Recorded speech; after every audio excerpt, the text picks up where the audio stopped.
بسم اللہ الرحمن الرحیم۔ السلام علیکم، آپ دیکھ رہے ہیں الف نیوز اور میں ہوں آپ کے ساتھ ماجد علی۔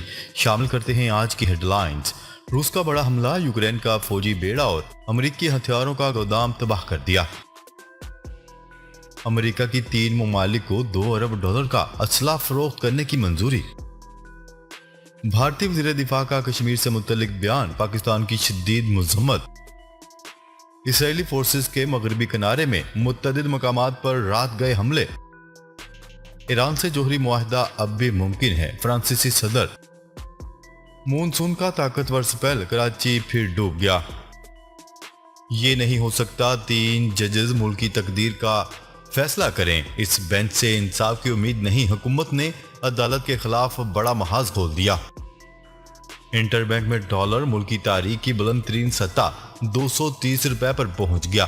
پاکستان اور دنیا بھر کی خبروں سے باخبر رہنے کے لیے الف نیوز کو سبسکرائب کر لیں اور بیل آئیکن کو کلک کرنا نہ بھولیے گا۔ ناظرین، اپنی آراء کا اظہار کمنٹ سیکشن میں لازمی کیجیے گا۔ ہیڈ لائنز آپ نے جانی، اب بڑھتے ہیں خبروں کی تفصیلات کی طرف۔ روس کی وزارت دفاع کا کہنا ہے کہ یوکرین کے فوجی بیڑے اور امریکہ کے ہتھیاروں کا گودام کو تباہ کر دیا گیا ہے۔ فارس خبرسا ایجنسی کی رپورٹ کے مطابق روس کی وزارت دفاع کا کہنا ہے کہ اس کے فوجیوں نے اوڈیشہ شہر میں یوکرین کی فوج کے ایک بیڑے پر میزائل سے حملہ کیا۔ دوسری جانب روس کا کہنا ہے کہ اس نے اوڈیشہ شہر میں یوکرین کی فوج کے ایک بیڑے اور جدید ترین ہتھیاروں اور ہارپون میزائل سے بھرے امریکی ہتھیاروں کے گودام کو تباہ کر دیا ہے۔ روس کی وزارت دفاع کا مزید کہنا تھا کہ اوڈیشہ شہر میں ایک ایسے کارخانے کو بھی تباہ کر دیا گیا ہے جس میں جنگی بحری بیڑوں اور جہازوں کی مرمت اور تعمیر کی جاتی تھی۔ یوکرین کے صدر ولادیمیر زیلنسکی نے اوڈیشہ شہر پر کی گئی گولہ باری کی مذمت کرتے ہوئے کہا ہے کہ ترکی اور اقوام متحدہ کی ثالثی میں ہونے والے معاہدوں پر عمل درآمد کرنے کے لیے روس پر اعتماد نہیں کیا جا سکتا۔ امریکی وزیر خارجہ اینتھنی بلنکن نے اپنے ایک بیان میں کہا ہے کہ معاہدے کے بعد اوڈیشہ پر حملہ روس کی ساکھ پر سنگین شکوک پیدا کرتا ہے۔ اقوام متحدہ کے سیکرٹری جنرل انطونیو گوتریس نے حملے کی مذمت کرتے ہوئے کہا ہے کہ معاہدے پر عمل درآمد ناگزیر ہے۔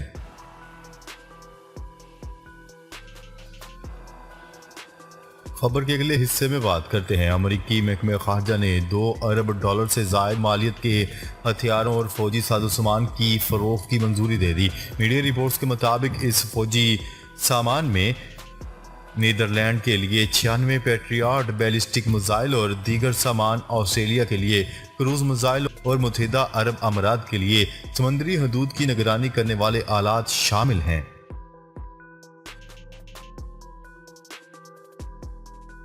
خبر کے اگلے حصے میں بات کرتے ہیں۔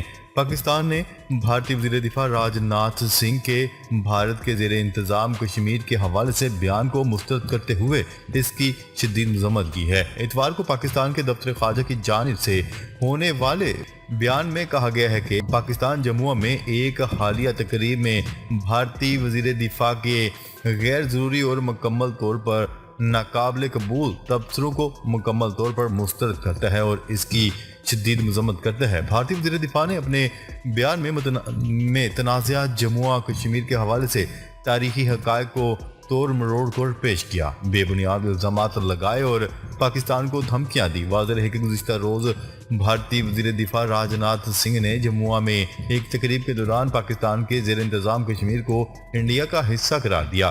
بھارتی اخبار ہندوستان ٹائمز کی رپورٹ کے مطابق ان کا کہنا تھا کہ یہ کیسے ممکن ہے کہ بابا امرناتھ انڈیا میں ہو اور ماں Sharda Shakti line of control کے پار ہو۔ دفتر خارجہ کے مطابق یہ پہلا موقع نہیں ہے جب کسی سینئر انڈین سیاستدان نے بھارت کے جموں و کشمیر پر غیر قانونی قبضے کے خلاف وہاں کے عوام کی جائز اور مقامی جدوجہد آزادی پر اعتراضات کرنے کی کوشش کی ہو۔ خبر کے اگلے حصے میں بات کرتے ہیں۔ صہیونی ریاست اسرائیل کی فورسز نے فلسطین کے مغربی کنارے میں متعدد مقامات پر رات گئے حملے کیے جن میں 2 فلسطینی شہید ہو گئے۔ مقامی افراد کے مطابق رات کو متعدد مقامات پر شدید فائرنگ کی آوازیں سنی گئی اور ان مقامات میں 2 فلسطینی شہید ہو گئے جبکہ 4 فلسطینیوں کو حراست میں لے لیا گیا۔ شہید فلسطینی نوجوانوں کے جنازے میں ہزاروں افراد نے شرکت کی اور آزادی کے نعرے لگائے۔ واضح رہے کہ اسرائیل طویل عرصے سے فلسطین میں ریاستی دہشت گردی کی پالیسی اپنائے ہوئے ہے۔ اسرائیلی فوجی تمام تر عالمی قوانین کو روندتے ہوئے فلسطینی علاقوں میں داخل ہو جاتے ہیں اور نہتے شہریوں پر فائرنگ کر کے شہید کر دیتے ہیں۔ جو شخص ان مظالم پر آواز بلند کرتا ہے اسے گرفتار کر کے عقوبت خانوں میں انسانیت سوز تشدد کا نشانہ بنایا جاتا ہے۔ دیگر اسلامی ممالک ان واقعات کی مذمت تو کرتے ہیں تاہم ایسا کوئی سنجیدہ قدم نہیں اٹھایا جاتا ان مظالم کو مستقل طور پر روک دیا جائے۔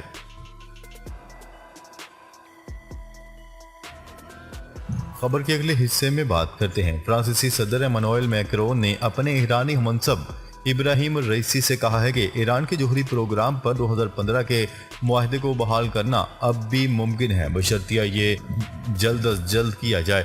میڈیا رپورٹس کے مطابق فرانسیسی صدر ایمانوئل میکرون نے اپنے ایک بیان میں اعلان کیا ہے کہ میکرون نے ویانا میں کئی مہینوں تک مذاکرات کی معطلی کے بعد پیش رفت نہ ہونے پر اپنی مایوسی کا اظہار کیا اور صدر رئیسی کے ساتھ اصرار کیا کہ کسی معاہدے تک پہنچیں اور ایران کی طرف سے جوہری معاہدے کی شرائط پر واپسی کو یقینی بنانا ہوگا۔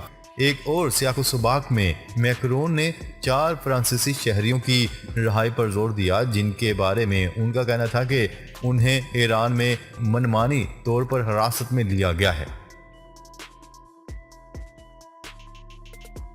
خبر کے اگلے حصے میں بات کرتے ہیں۔ سندھ میں مونسون کے طاقتور سپیل نے نظام زندگی مفلوج کر دیا۔ کراچی کے مختلف علاقوں میں وقفے سے بارش کا سلسلہ گزشتہ رات سے جاری ہے۔ آئی چندی گڑھ، قائد آباد ایئرپورٹ، ملیر لانڈی، کورنگی، شاہ فیصل کالونی، سرجانی ٹاؤن اور اطراف میں رات بھر بادل جم کر برسے۔ محکمہ موسمیات نے 26 جولائی تک بارشیں جاری رہنے کی پیشگوئی کی ہے جبکہ 30 جولائی کو بارش کے ایک اور سسٹم کے اثر انداز ہونے کا امکان بھی ہے۔ رپورٹ کے مطابق بارش نے کراچی کو ڈبو دیا۔ سڑکیں، گلیاں، بازار پانی میں ڈوب چکے ہیں جبکہ شہریوں کے موٹر سائیکل، گاڑیاں، رکشے سڑکوں پر بند پڑے ہیں۔ شدید بارشوں سے KMC کا ہیڈ کوارٹر بھی پانی میں گھر گیا۔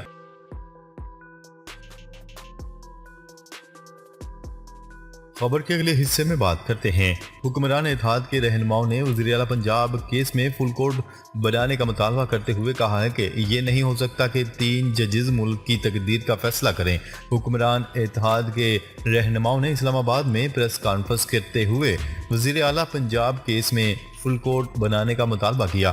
مریم نواز کا کہنا ہے کہ عوام پر ٹوٹنے والا قہر چند ججز کے فیصلوں کی وجہ سے ہے۔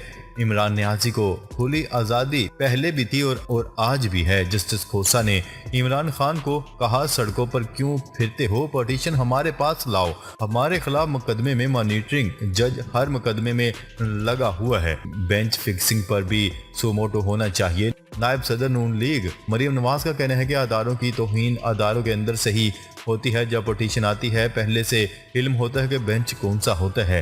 ناانصافیوں کی فہرست بہت طویل ہے۔ اور دوسری طرف سربراہ PDI مولانا فضل الرحمان کا کہنا ہے کہ اس بینچ سے ہمیں انصاف کی کوئی امید نہیں۔ عام آدمی کی قوت برداشت کا امتحان نہ لیا جائے، مداخلت کسی بھی شکل میں ہو وہ جائز نہیں۔